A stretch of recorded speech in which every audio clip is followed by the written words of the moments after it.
The United States is a vast and diverse region with many various edible plants. 50 different states, 50 different foraged meals.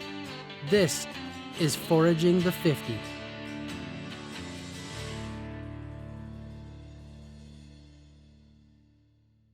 So I came out to Southern California to visit my friend Jess Starwood. She's a local foraging expert, mushroom expert, chef, and all-around knowledgeable person about the local flora and fauna of Southern California. What do you think we're gonna find today when we go out?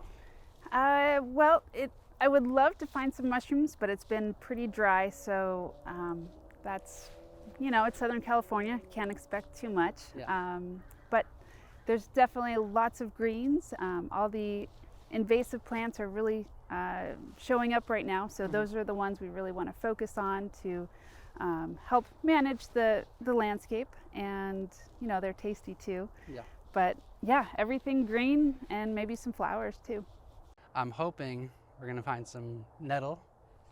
Absolutely. All yes, right. we'll Awesome. definitely find some nettle today. Let's go see what we can find. Sounds great. Let's All go. right. When I decided to come to California, I knew immediately the best forager to film with. Jess Starwood is an expert at not only locating and finding wild foods, but also creating some of the most unique and delicious recipes from her finds. I first met Jess in 2019 when I came out to Southern California to visit a novel ecosystem from my own. I knew when I met her that she would soon be a major part of the growing wild foods movement. So tell me about this little plant that we've pointed out here alongside the trail. Is it a native species? No, this is an invasive species. Okay. And it's really delicious. I use it as an herb in lots of different dishes. Springtime, it doesn't preserve too well, so I like to use it fresh. But this is burr chervil, and easily confused though with poison hemlock. So we just want to make sure to look for these little hairy stems and very light foliage. Yeah, I'm noticing the hairs on the stem, which is a dead giveaway against it being poison hemlock. A dead giveaway. Yeah, a dead giveaway, yeah, exactly. So what other characteristics do you think we should look out for in this species? So the leaf shape, to a beginner would be, they're going to look pretty similar, Yeah. but the edges of the margins of the leaves are going to be a bit more rounder than Okay. poison hemlock has a much pointier arrow shape to them, rather than these are a bit more rounder. I want to say almost like cilantro looking. I'm also noticing here, and I don't have this one at home, but I do have poison hemlock at home. And I'm noticing there's a little groove in the stem. Is that another giveaway? Oh yes, it does have that. Because like a poison hemlock would be round. Yeah, and like celery has that groove, so it is related also to celery. And but yeah, it has like a little celery stalk looks to it. Also, another characteristic of poison hemlock would be the purple splotching, Yeah, which this one looks like it has none. And then how tall does this get in comparison to a poison hemlock? these stay pretty low. They only get maybe about this tall. They're going to have little tiny flowers, but poison hemlock can get really, really large. So, can I take a little nibble and see what it tastes like? Absolutely. That is wonderful. That is very, very good. Wow. Yeah, and it's great because, it is an invasive plant here, and every year I see more and more and more of it, so the more I can utilize it, the better. Now, as far as how deadly poison hemlock is, what warnings do we want to give to people? When in doubt, select something else. When in doubt, leave it out. Leave it out. There you go. I knew there had to be some sort of rhyme in there. Yeah. I never heard that before, but that's a good one. Socrates famously died from poison hemlock. That's what they gave him. They sentenced him. So it is a very bad plant to mix up. If you don't know it, don't eat it. Yeah. Well, let's pick some, but let's pick some from an area that is not in the dog poop zone. Yes, absolutely. California hosts an incredible amount of invasive species that are not only edible but also delicious. Imagine a world where invasive species are controlled by people eating them instead of spraying them. Okay, let's go find some other greens to add to our food. Sounds great. All right.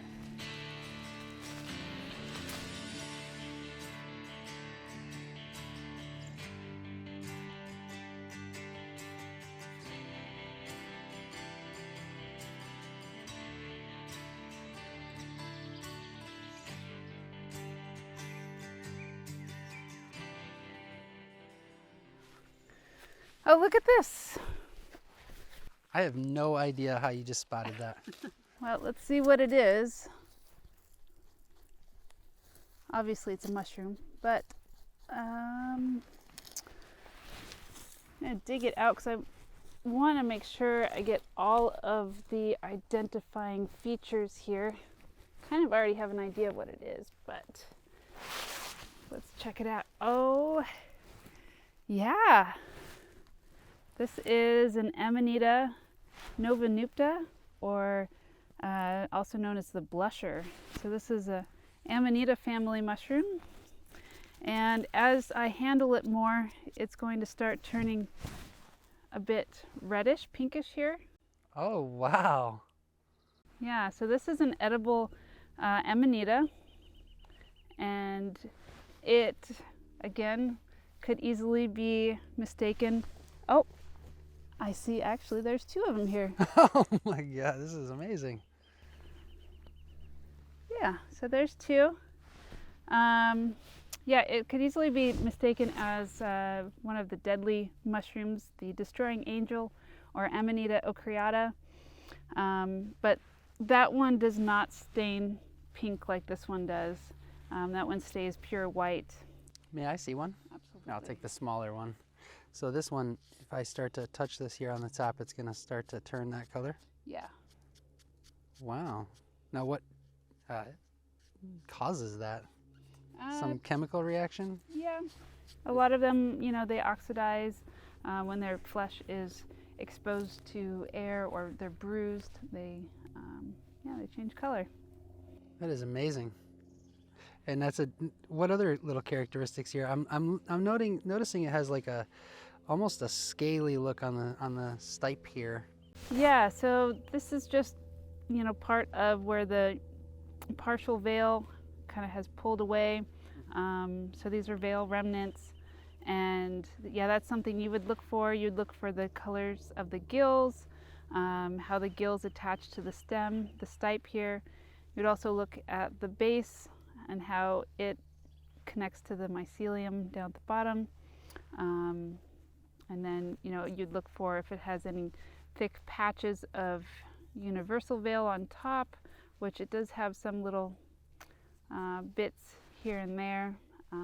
But yeah. That is amazing. And equally amazing that she was able to spot that?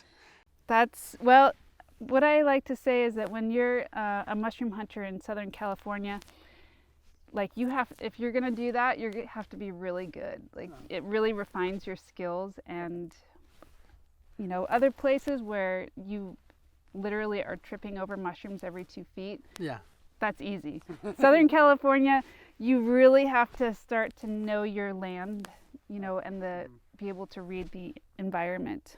Now, what about, is it a mycorrhizal species? Yes, so these grow along with the coast live oak, and that will... That's this tree? Yeah. So if we were to show people, like, this is what kind of tree you look for, how would you point out a coast live oak? So the coast live oak, it's an evergreen tree, and its leaves are pretty interesting that they're very concave leaves, and often they have these little points at the tips. So it is a red oak group of oak tree. So again, if you don't know what mushroom it is, don't eat it. That's just the rule of thumb for everything in foraging. You always consult with an expert. watching this is one thing that we can do and you can see this in the picture and the video, but things can get confusing in real life. So we always want to do stress, consult an expert in your area first. Yeah, absolutely. Okay, so how do we clean these before we put them into that bag? Because back home, I don't put dirty mushrooms in my bag. Well, I wasn't expecting to find any mushrooms today, so I did bring my mushroom knife. Well, I luckily have my dad knife. Nice. So this is what I would do. Now you tell me, am I wrong here? No, you're good. Yeah, you trimming off the bottom? The bottom is a great idea. Usually my mushroom knife has a brush on it. Oh yeah, a little brush, yep. All right, let's put this in the bag then, because as clean as possible. That way we don't get our greens all dirty. We'll wash everything anyways, it'll be all right. All right. Okay. Now that is a sight to behold. Yeah, look at that. A sea of poison hemlock. Yikes. Well, let's take a look at identifying some of the characteristics of this plant, because we already had talked about what constitutes the burr chervil. Yeah. So now we have this in front of us. Let's differentiate. Off the bat, what do you see? Well, this is a much larger plant. The leaf shape is a bit different. It has the lobes are deeper cut on the sides here, much more distinct veins on the leaf. And yeah, much more robust plant here. Looks a lot like a carrot. I'm noticing right off the bat, it's a lot more shiny. Yeah. A lot more shiny. And if I break this stem off, earlier we had remarked on the little tiny U shape that was in the burr chervil. This one is fully round, all the way around. And I'm noticing up close and personal here, little purple splotching down at the base, which is a dead giveaway for A dead giveaway. A dead giveaway, yeah, for poison hemlock. So this is a species you definitely never, ever want to put in your mouth, or your kids' mouths, or anything. It's a very dangerous plant. All right, so now that we've covered the basics of how to identify this poisonous plant, and we're not going to include this in our menu, we need to go find the thing that we came here for, which is nettle. Yeah. So let's go find that. Let's go get it.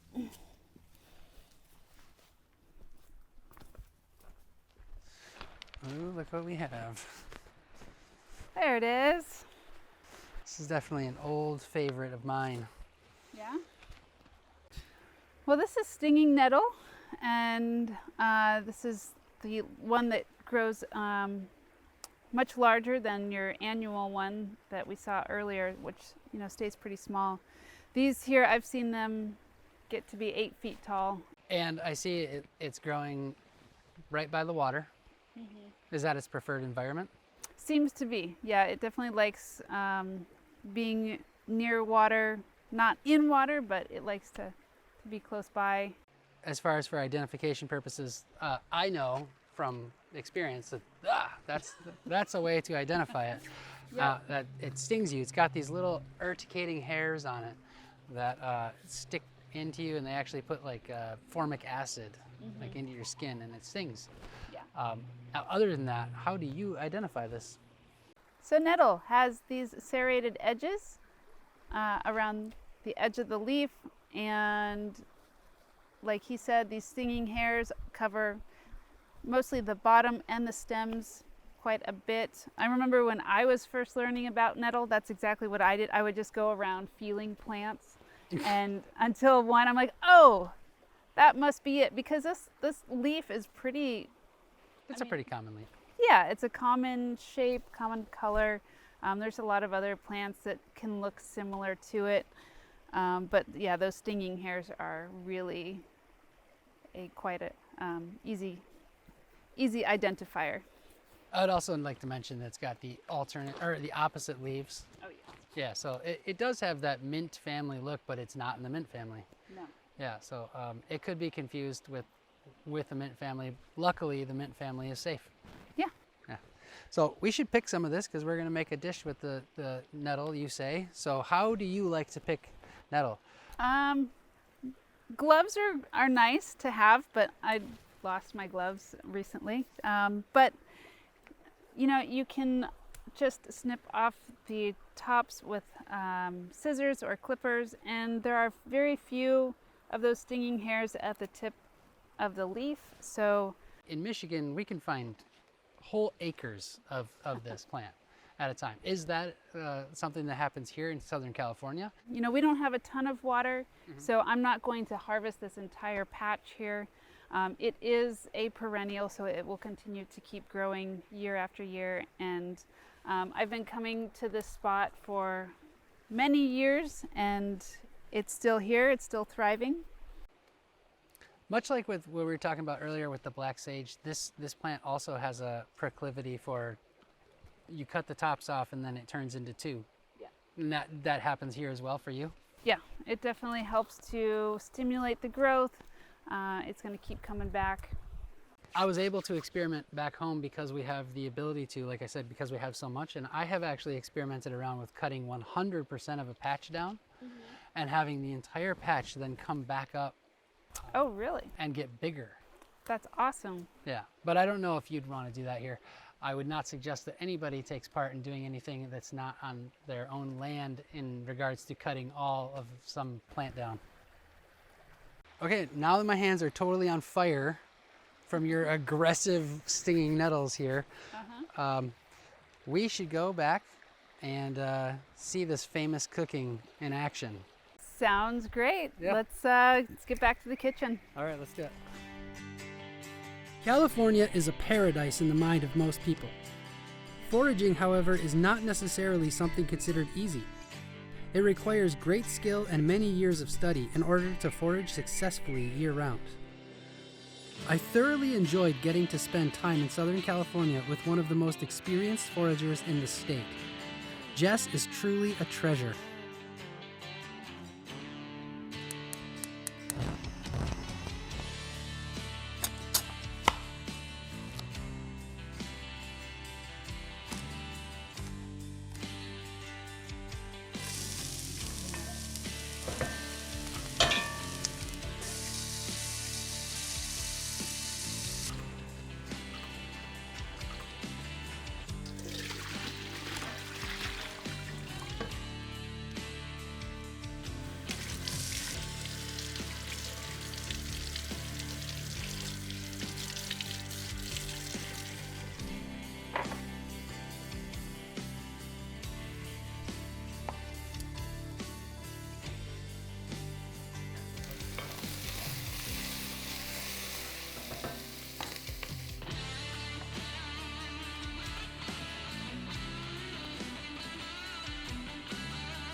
I'm going to take this one because it's got more in it, and I know he's going to be the cameraman. All right. Well, thank you so much for this day. Sure. It's been wonderful. It's been awesome. And I can't wait to taste this.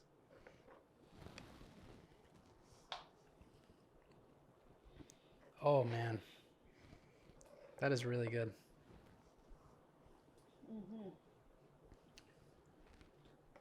Yeah. It tastes like California in February. Exactly. Yeah, that little bit of black sage and the I can taste the California bay coming through, and that just rich nettle flavor. I'm glad I have leftovers. Oh, you have a lot of leftovers. This is quite amazing. Yeah, and then if you want to try some of the mushrooms.